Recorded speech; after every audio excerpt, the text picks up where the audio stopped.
오늘은 아모스에 보여준 그리스도, 이런 제목으로 함께 말씀을 나누겠습니다.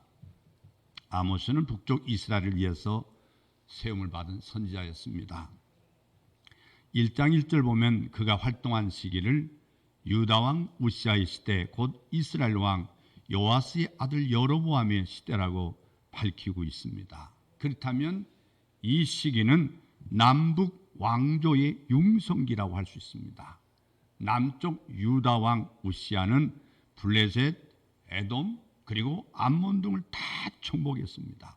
그래서 우시아가 힘이 강성하여 이름이 애굽 변방까지 퍼졌더라 하고 역대하 26장 8절에서 말씀하고 있는데, 또 북쪽 여로보암 2세는 41년 동안 왕위에 있었다고 23절에 말씀하고 있는데, 열왕기하 14장 25절 보면 여로보암이 이스라엘 지경을 회복하되 하맛 어기에서부터 아라바 바다까지 하였으니 하는 말씀과 같이 나라를 흥왕하게 했던 왕이었습니다. 이 여로보암 2세가 통치할 때는 북이스라엘 이 역사상 가장 부강하고 그리고 오랫동안 평화를 누렸던 그런 나라였습니다. 적어도 이제 BC 793년에서 753년 40여 년 동안 태평성대를 이뤘죠. 그러나 남북이 정치적인 안정과 물질적인 풍요를 누리고 있었지만은 영적으로는 심한 퇴폐한 시대였습니다. 여로보암 2세는 여로보암 1세의 금송아지 숭배 정책을 그대로 답습했습니다. 그래서 아버지가 했던 대로 자기도 우상 숭배를 했어요. 당시 이스라엘이 부강해진 이유는 다른 민족, 특히 아람의 침략으로 인해서 고통을 이제 불쌍히 겪었던 하나님의 은총의 역사였습니다. 14장 23절 이하에 보면, 근데 이런 시기에 하나님께서 아모스를 택하셔서 선지자로 세우셨습니다. 그는 남쪽 유다 지경인 드고아 사람입니다. 그의 직업은 7장 14절 보면 목자였고 뽕나무를 배양하는 농부였다고 말했습니다. 7장 14절 이하에 보면 나는 선지자가 아니며 선지자의 아들도 아니요 나는 목자요 뽕나무를 배양하는 자로서 양떼를 따를 때에 여호와께서 나를 데려다가 내게 이르시기를 가서 내 백성 이스라엘에게 예언하라 하셨나니, 이러한 아모스를 선자로 세우심은 파격적인 택하심이라고 말할 수가 있습니다. 그렇다면 이렇게 하신 의도가 어디에 있었느냐? 이를 그의 사역을 통해서 엿보면 다른 선자도 마찬가지지만은 아모스는 주로 백성의 지도 계급, 즉 불의한 재판관 2장 6절 보면, 그리고 2장 7절에 부자, 4장 1절 보면 권세자, 6장 1절 보면 유명 인사, 7장 10절 보면 거짓 제사장, 7장 9절에 보면 왕에게 책망하기 위해서 하나님이 이 사람을 세웠던 선지자입니다. 목숨을 내놓고 하나님 사명을 이에게 주셨습니다. 왜냐하면 백성을 잘못 인도하고 있는 책임이 이들 지도자에게 있었기 때문이었다 하는 말씀입니다. 마침 우리 대한민국을 보는 것 같은 마음이 듭니다. 그러므로 아모스의 경고는 머리를 겨냥하고 있는 것이죠. 바로 정권의 핵심을 지금 보고 있습니다. 그래서 아모스서에 보면은 궁과 궁궐이라는 말이 18번 나오고 7번이나 불을 보낸다는 말씀이 나와 있습니다. 왕이 거하는 궁궐에 여호와께서 불을 보내겠다. 불을 보내겠다. 불로 살라버리겠다 하는 말씀입니다. 2장 5절 보면 내가 유다에 불을 보내려니 예루살렘의 궁궐들을 사르리라. 하나님께서 불로 그 궁궐과 권세를 퇴버리겠다. 그리고 내가 일어나 칼로 여로보암의 집을 치리라. 왕궁을 향하여 이처럼 무서운 예언을 하기 위해서 생명을 내놓지 않고는 불가능한 사명입니다. 불가능한 일이에요. 이런 사명을 감당하게 하기 위해서 직업적인 선자가 아니라 세례 요한 같은 이 들사람 순수하고 투박하고 겉모르는 농부였지만 하나님이 이를 들어 쓰시고 있습니다. 그렇기 때문에 아모스는 그의 첫 일성이 1장 2절 이제 상반절에 보면 여호와께서 시온에서부터 부르짖으시며 예루살렘에서부터 소리를 내시리니, 여호와께서 가라하되 그렇게 말씀하는 것이 아니고 부르짖는다고 말씀하고 있습니다. 부르짖는다. 여호와께서 시온에서부터 부르짖으시매, 이 말씀 속에 아모스 전체의 의미과 색조가 나타나 있는데, 그 부르짖음을 무엇에 비유하고 있냐면 3장 4절에 보니까 사자가 움킨 것이 없고야 어찌 숯불에서 부르짖겠으며, 젊은 사자가 살아본 것이 없고야 어찌 굴에서 소리를 내겠느냐고 사자의 울부짖음에 비유하고 있습니다. 아모스는 3장 8절에 보면 사자가 부르짖은즉 누가 두려워하지 아니하겠느냐, 주 여호와께서 말씀하신즉 누가 예언하지 아니하겠느냐. 사자처럼 부르짖었던 선지자였어요. 그렇기 때문에 이 아모스서에 여호와께서 가라하라는 말이 22번이나 반복되어 있습니다만, 이건 무엇을 의미하냐면 아모스가 오직 여호와 하나님만을 의지하고 두려운 줄 모르고 담대히 하나님의 말씀을 선포했다는 사실을 증거해 주고 있습니다. 이 아모스는 크게 네 부분으로 나눠서 우리가 구성이 된 걸 분석해 보면 1장과 2장은 8민족을 거론하면서 심판을 하겠다는 내용들입니다. 여호와께서 이들을 심판하겠다. 이스라엘 주변 국가들로 시작해서 심판의 초점은 어디까지 왔느냐면 사실은 유다와 이스라엘을 여호와께서 심판하겠다. 3장에서 6장 말씀은 이제 이스라엘 심판을 여호와의 말씀을 들어라 그러고 있습니다. 여호와의 말씀을 들어라.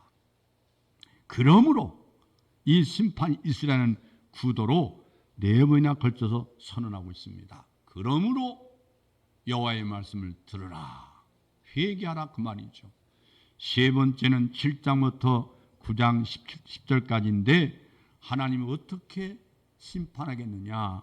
7장 1절에는 황충을 가지고 메뚜기 재앙을 보내겠다.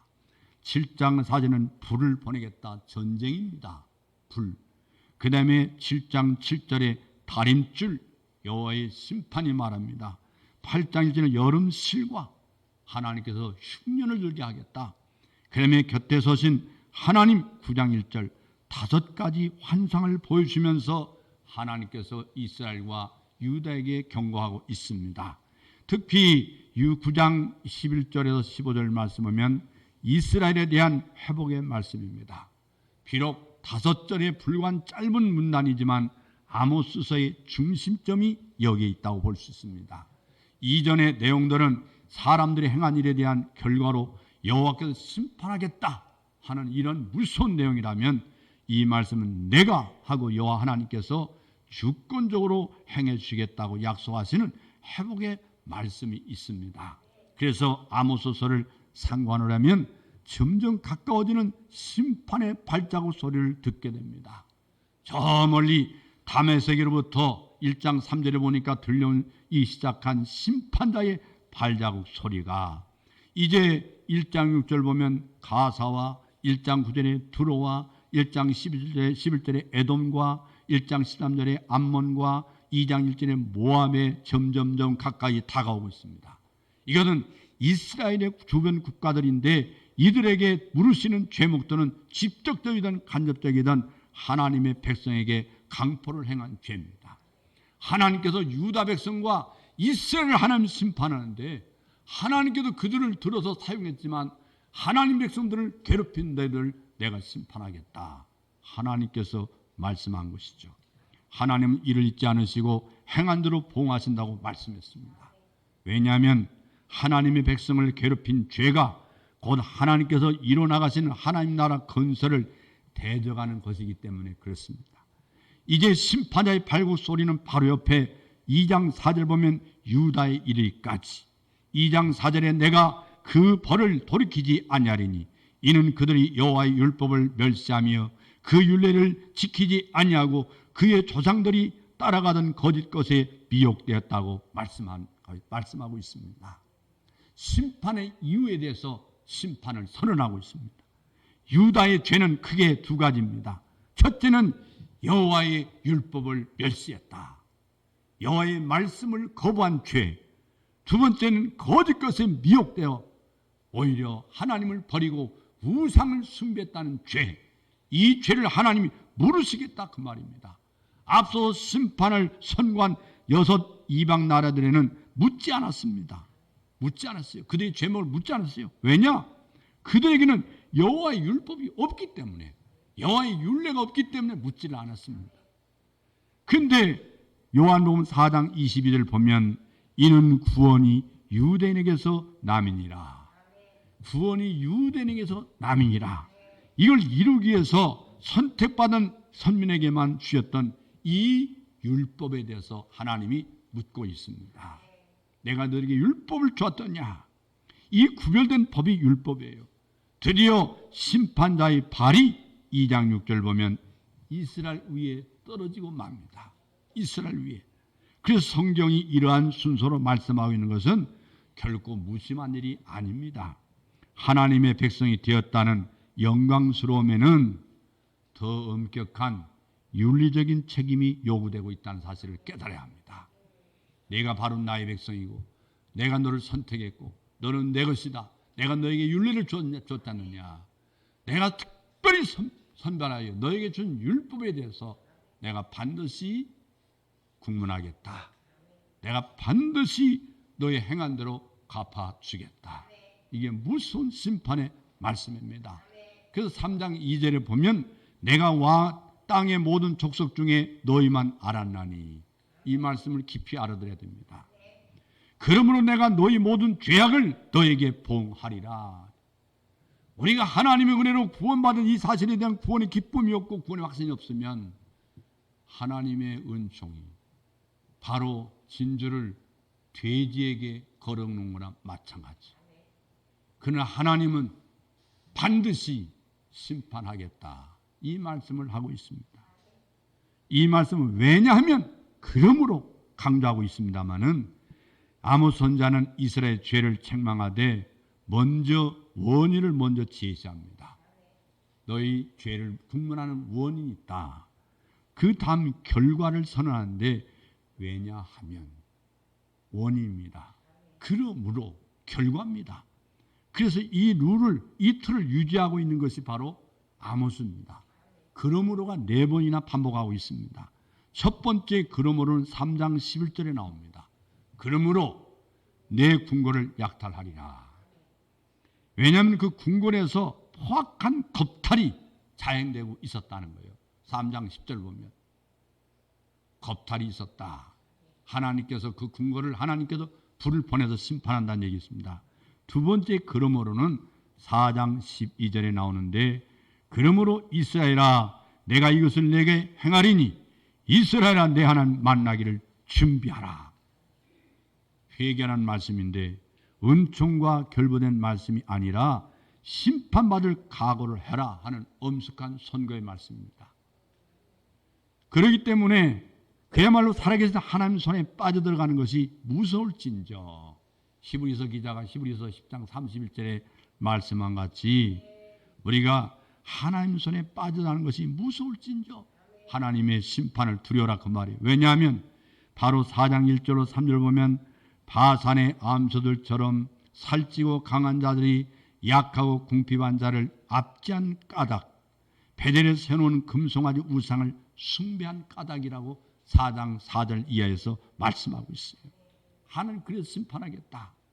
세 번째 그러므로는 5장 16절에 나오는데 그러므로 주 만군의 하나님 여호와께서 말씀하시기를 사람이 모든 광장에서 울겠고 모든 거리에서 슬프도다 슬프도다 하겠으며 농부를 불러다가 애곡하게 하며 울울음꾼을 불러다가 울게 할 것이며 그들이 당한 심판의 참상을 경고하고 있습니다. 왜냐하면 여호와께서 5장 4절 6절 보니까 여호와께서 이스라엘 족속에게 말씀하시기를 너희는 나를 찾으라.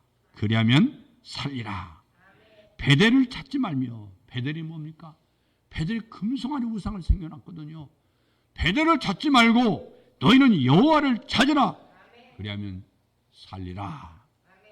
회개할 기회를 주었지만 도리어 5장 10절 보면 우리가 성문에서 책 많은 자를 미워하며 정직히 말한 자를 싫어하기 때문이다. 그렇다면 심판을 피할 길이 없다 그 말이에요.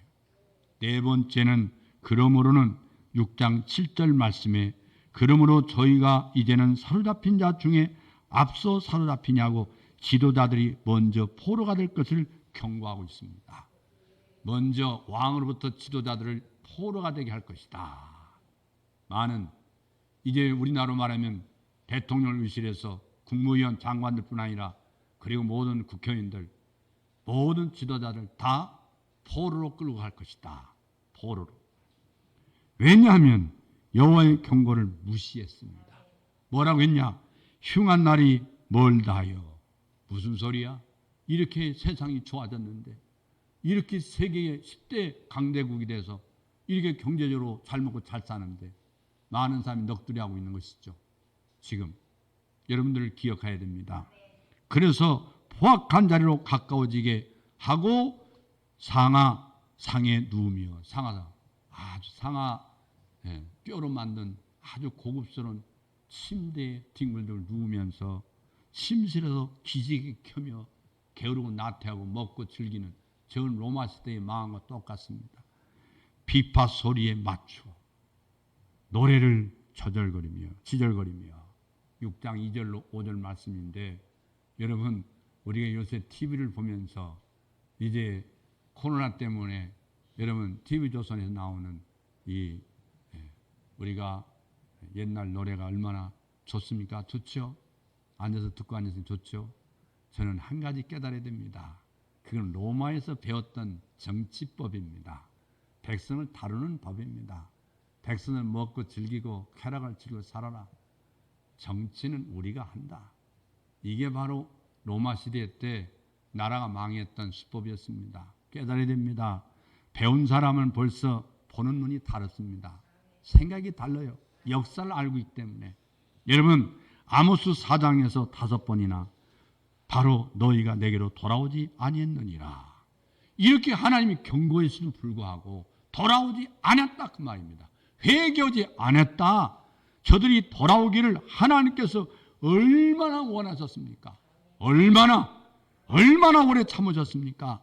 그래서 저들이 심판을 당한다 해도 핑계할 수 없다고 말씀하고 있는 거예요. 하나님 분명히 말씀하고 있죠. 이제 6절에 보니까 그렇네요. 바로 너희 일을 깨끗하게 하며, 일을 깨끗하게 하는 건 한가하다는 겁니다. 한가하다.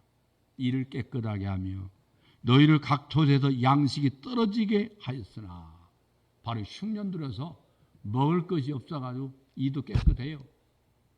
너희가 내게로 돌아오지 않았다.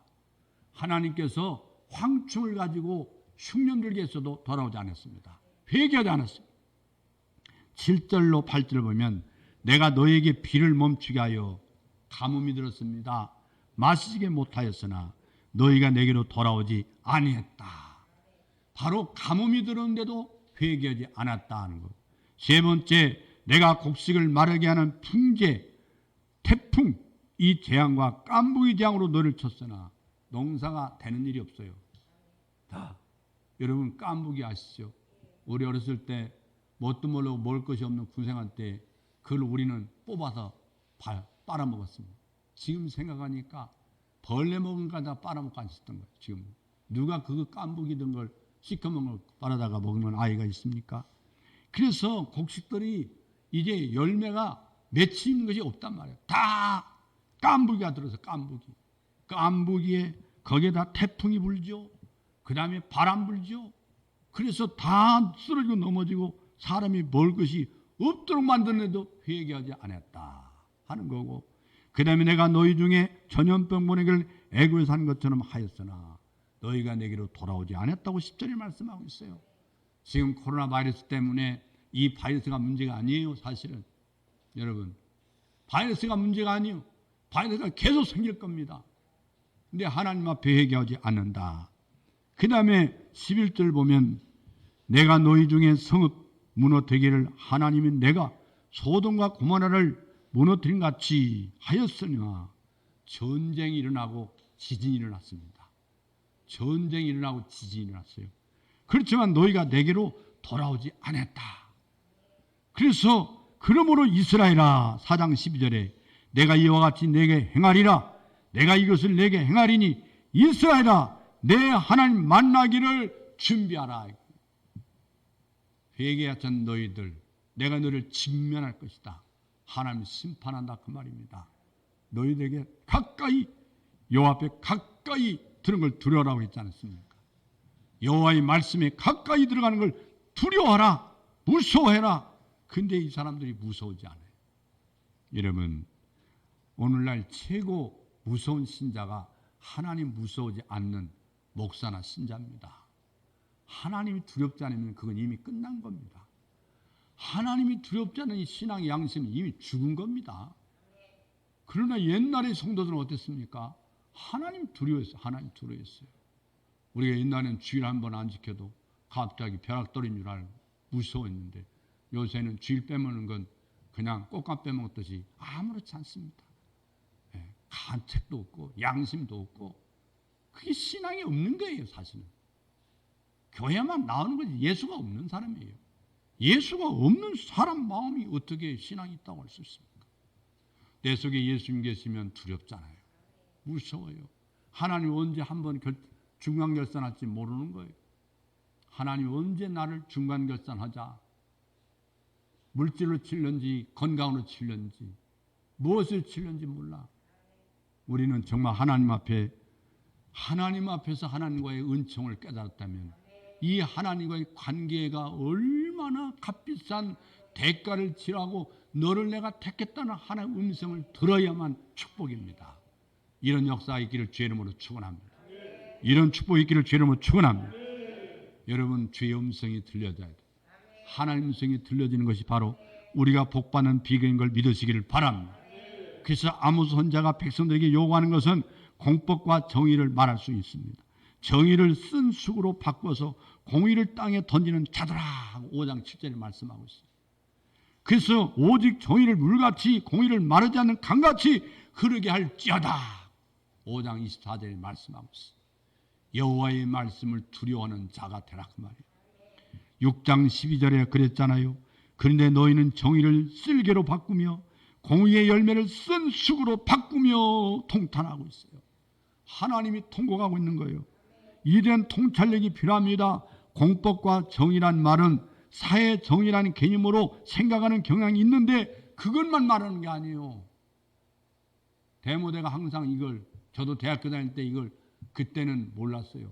특히 연세대학교 참 저를 통해서 당신은 목소리가 골든보이스야 했던 김창국 교수님, 연세대학교 구약학 교수님이 썼던 이 책이 그 대학가 학생들한테 아주 베스트셀러였습니다. 군사정권에 얼마나 많은 데모를 했습니까? 그 당시. 저도 데모 많이 했습니다. 전두환 정권 때는 우리 교회 형사들이 사고 입고 앉아 있습니다. 내 설교를 잡으려고. 저는 그때는 붕해를 해버립니다. 정치인 발언을 일치하지 않았습니다. 그렇지만 그때 이 공법을 정의같이 이 아모스에 대한 그 책을 김창호 박사님이 쓰셨는데 너무너무 감동이 됐거든요. 근데 그 말씀이 윤리적으로 이 말씀만 너무 포커스를 맞추면 사회정의만 나오는 것뿐이에요. 사회정의에 맞추는 게 아니에요. 아모스 선지자는 구약교를 향해서 설교하고 있음을 망각해서는 안 됩니다. 구약교회를 향해서. 그러므로 오늘날 아모스서는 현대교회에 주어진 말씀이에요.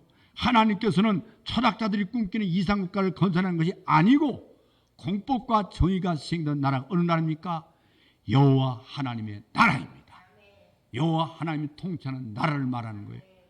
이사야 선지자를 통해서 이사야 9장 6절로 7절 보면 이는 한 아기가 우리에게 낳고 한 아들을 메시아를 우리에게 주신 바 되었는데 또 다윗 위에 다윗의 왕 위에 앉아서 그 나라를 굳게 세우고 자금 이후 영원토록 공평과 정의로 그걸 보존할 것이라.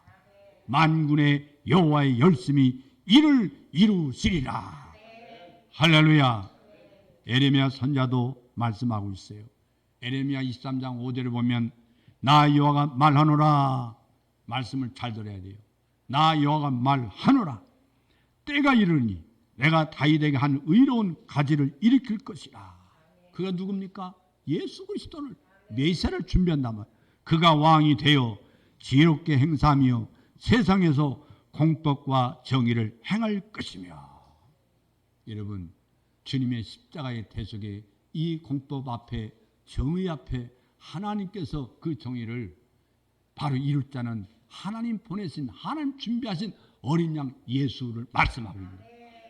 어린 양 예수, 명백한 메시아 왕국의 예언의 말씀입니다.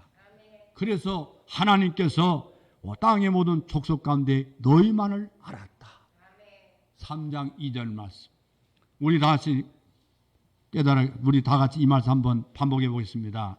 땅의 모든 족속 가운데, 땅의 모든 사람 가운데 너만을 알았나니, 나만을 알았나니. 할렐루야. 하나님께서 땅의 모든 족속이 있지만은 그 가운데 너희만 알았다. 이스라엘을 선택한 이 선으로 택하셔서 세우신 신정왕국 하나님 나라는 메시아 왕국에 대한 예표로서의 왕국임을 잊어서는 안 됩니다. 하나님 나라에 대한 예언이잖아요. 그리고 오늘날 교회가 그러합니다. 다윗 왕은 이를 알았기 때문에 시편 101편 5절에서 8절 보면 자기 이웃을 은근히 헐뜯는 자를 내가 멸할 것이요 눈이 높고 마음이 교만한 자를 내가 용납하지 아니하리라. 내 눈이 이 땅에 충성된 자를 살펴 나와 함께 살게 하리니 완전한 길에 행하는 자가 나를 따르리로다. 거짓을 행하는 자는 내 집 안에 거주하지 못하며 거짓을 말하는 자는 내 목전에 서지 못하리라. 아침마다 내가 이 땅의 모든 악인을 멸하느니 악행하는 자는 여호와의 성에서 다 끊어지리로다. 시편 기자가 말씀하고 있습니다. 이것이 오직 공법을 물같이 정의를 하수같이 이렇게 흐르게 한다 그 말이에요. 또한 아모스 선지자에게 5가지 환상을 보이지 않습니까? 7장 1절에서 9장 10절까지 보면 5가지 환상을 봅니다. 다림줄을 가지고 쌓은 담 곁에 주께서 손에 다림줄을 잡고 서섰더니 내가 다림줄을 내 백성 이스라엘 가운데 두고 다시는 용서하지 아니하리라. 여러분, 다림줄을 띄우고 쌓은 담, 여러분 거물을 실 때 다림줄을 세우지 않습니까? 빤듯하게 세우기 위해서. 이 담이 넘어지지 않도록 싸우기 위해서 다림줄이 필요한 거예요. 그래서 이 다림줄을 띄우고 쌓은 담이 뭐예요? 신정국가입니다. 하나님이 통치하는 나라를 말해요. 이 나라가 너무 기울어져서 헌다는 건 심판을 말합니다. 하나님께 내가 너희만 알았다고 하나님 선택한 하나님 백성들이 이제 배가 부르니까 하나님 앞에 범죄하기 시작합니다. 하나님 말씀도 들리지 않습니다. 너무 배가 불러. 너무 살만합니다. 등 따스고 배가 부르니까 하나님의 말씀 안 들립니다. 여호와의 말씀이 안 들리면, 여호와의 설교의 말씀이 안 들리면 영혼에 지금 양심에 사탄이 앉아 있습니다. 귀신이 앉아 있는 거예요. 악령이 지금 통치하고 있는 겁니다. 여러분, 사탄이 지배하는 우리 심령이라면 심판으로 끌고 가는 사탄의 역사가 아니겠습니까? 마귀 역사입니다. 그래서 여호와의 말씀이 들리지 않아요. 여호와의 말씀 들리지 않으면 그 다음에 기다리는 게 심판입니다. 하나님의 심판이에요. 그래서 헐어버릴 심판이 그 수밖에 없는 지경이 이뤘음을 보여주는 환상을 바로 다림줄 환상이라고 말하는 거예요. 다림줄 환상. 그렇기 때문에 9장 1절 보면 내가 보니 주께서 제단궤에 서서 이르시되 기둥머리를 쳐서 문지방이 움직이게 하며 그것으로 부서져서 무리의 머리에 떨어지게 하라. 이게 마지막 환상이 잇따르게 되는데 그러나 야곱의 집은 온전히 멸하지 아니하리라. 이는 여호와의 말씀이니라. 여호와의 나라는 무너지지 아니할 것이다. 어째서 야곱의 집은 온전히 멸하지 아니하리라 하시는 겁니까? 아브라함과 다윗에게 세워진 약속, 언약, 그 자손으로 그리스도를 보내셔서 이를 구원하시는 하나님의 계획을 이루시기 위해서 야곱의 집은 반드시 멸하지 아니하리라. 할렐루야. 여호와의 집은 멸하지 아니하리라. 이 하나님의 구속사의 말씀이 들려야 된다 그 말이에요. 들려야 된다 그 말이에요. 성경을 보지도 않고 성경이 들리지 않다면 여러분은 이미 심판받은 거예요.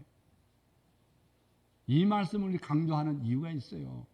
저는 제 얘기를 하지 않습니다. 제 지식을 전하지 않아요. 성경만 말씀하고 있어요. 하나님께서 그날에 내가 다윗의 무너진 장막을 일으키고 그것들의 틈을 막으며 그 허물어진 것을 일으켜서 옛적까지 세우리라. 9장 11절에 또 약속하고 있는 이게 아모스의 핵심이에요. 아모스. 다윗의 장막이라고 하는 것은 다윗이 하나님의 성전을 건축하려는 소원을 말했을 때 하나님께서 반드시 사무엘하 7장 5절로 또 11절 보면 네가 나를 위하여 집을 건축하겠느냐? 네가 나를 내 집 건축하겠다고? 하나님 그렇게 말씀했습니까? 아니야. 여호와가 그랬어요. 너를 위하여 집을 이루어 주겠다. 이게 약속의 언약입니다. 여호와가 지은 집이 바로 누구예요? 하나님 보내신 예수 그리스도로 말미암아 우리 죄를 속량하시고 하나님 나를 하나님 준비하신다고 말씀했어요. 내가 가면 다시 오리라고 말씀했어요. 내가 와서 다시 너를 데리고 가리라. 이게 여호와의 말씀. 하나님의 나라예요. 그런데 어찌하여 다윗이 무너진 장막이라고 말씀하느냐? 이스라엘 백성들이 하나님께서 다윗에게 세워주신 언약 바로 사무엘하 7장 16절 보면 내 위가 자리 위자입니다. 왕위 내 왕위가 영원히 견고하리라.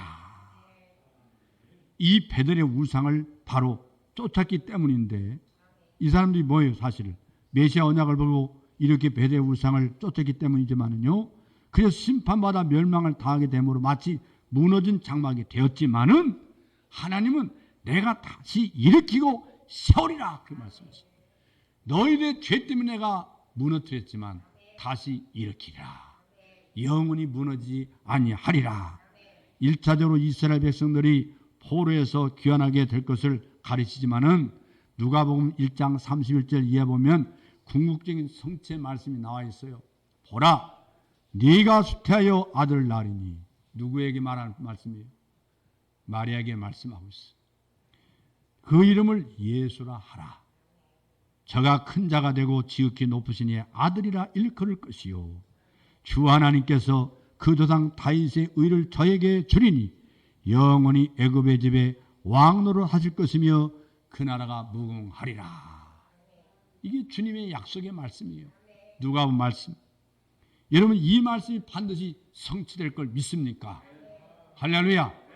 믿으시기 바랍니다. 하나님은 이스라엘 하나님만이 아닙니다.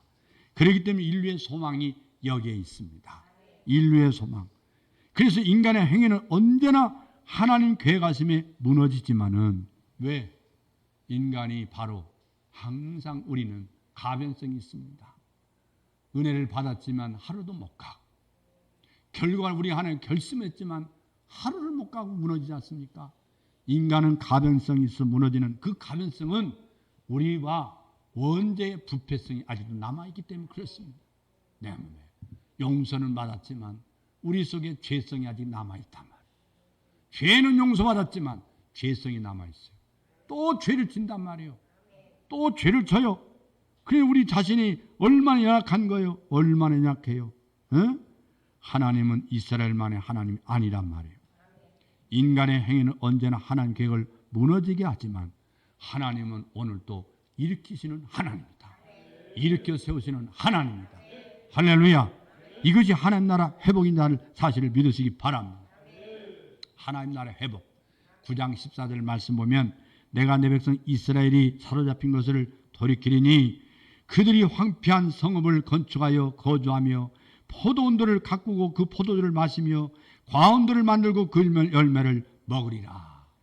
하나님이 황충과 깐부기를 다 멸절해서 먹을 것도 없게 만들었는데 이제 바람이 불고 태풍이 불고 비가 너무 와서 먹을 것이 없는데 하나님이 열매를 먹으리라. 회복시켜 주겠다 그 말이에요.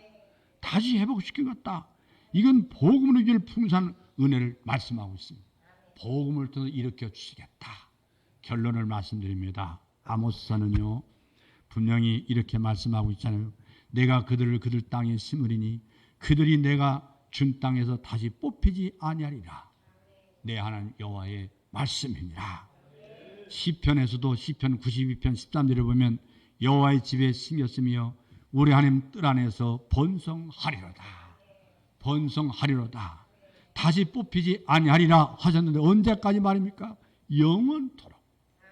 영원토록. 우리는 하나님 손바닥에서 벗어나갈 자가 없습니다. 하나님 손바닥에서 벗어나갈 자가 없어요. 어떤 사람은 그래요. 구목사님 헌법이 바뀌어야 오늘 씻은 이제 은퇴가 없다는 시가 맞아 들어갑니다. 나는 49년 했기 때문에 더 욕심 없습니다. 49년이나 목회했는데 이제 더 욕심 없어요. 이제 욕심 없어요. 그런 쓸데없는 소리 말아. 여호수아를 이 반드시 제대로 보고 말해라. 여호수아의 행적을 제대로 보고 그 시를 이해하라 그 얘기입니다. 여러분 다시 뽑히지 아니하리라. 여러분 이 부수적인 말씀처럼 취급해서는 안 돼요. 내가 다시는 너를 뽑히지 않게 할 것이다. 내가 너를 불국의 손으로 지켜줄 것이다. 나의 의로운 오른손으로 너를 붙들리라. 내 손에 뺏어갈 자가 없으리라. 할렐루야. 그래서 아모스에도요 이 모든 선지자가 그랬습니다마는 절망과 소망은 함께 등장하지만 인간의 행위를 보면 절망일 수밖에 없지만 하나님이 주권적인 그 행해 주실 인류의 소망이 있다는 말씀이 우리가 들리게 됩니다. 그게 바로 은혜입니다. 복음입니다. 이 아모스는 이를 증거하기 위해서 기록한 말씀입니다. 9장 15절 하반절에 뭐라고 했어요? 따라하겠습니다. 내 하나님 여호와의 말씀이니라. 아모스서가 바로 누구의 말씀이라? 여호와의 말씀이라. 여호와의 말씀이니라. 여호와 반드시 지켜주리라. 일으켜 세워주리라. 할렐루야. 기도하겠습니다. 만복의 근원 되신 아버지 하나님,